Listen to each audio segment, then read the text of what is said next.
தேவன் உங்க வாழ்க்கையில பூட்டப்பட்டிருக்கிற சில தாழ்பாள்கள் அது இருக்கிறது அன்பானவர்களே.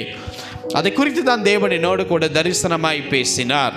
அதாவது பூட்டப்பட்டிருக்கிற சில தாழ்பாள்கள், அந்த தாழ்பாள்களை யாரும் திறக்க முடியாத அளவுக்கு உங்க வாழ்க்கை இருக்கு. ஆனா உங்களுக்கு தெரியும், கர்த்தர் அந்த தாழ்பாள்களை திறந்தால் என் வாழ்க்கை சம்பூர்ணப்படும், திருப்தியாகும், இதை மாற்றினா இது நல்லா இருக்கும், ஒரு சாட்சியா இருக்கும் அப்படின்ட்டு நீங்க நினைக்கிற அந்த தாழ்பால் இருக்கு பார்த்தீங்களா, அதை தேவன் இன்றைக்கு உங்களுக்காக திறக்க போகிறார்.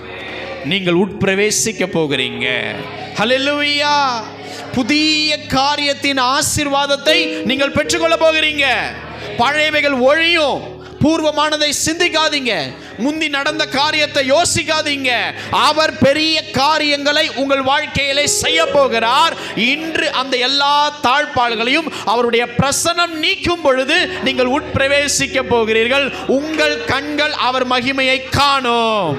எத்தனை பேர் ஆமென் சொல்றீங்க? ஹல்லேலூயா! எந்த கதவுகள் திறக்கப்படாமல் இருக்கிறதோ இன்றைக்கு அந்த தாழ்பாள்களை தேவன் திறப்பார். எந்த வாசல் அடைக்கப்பட்டிருக்கிறதோ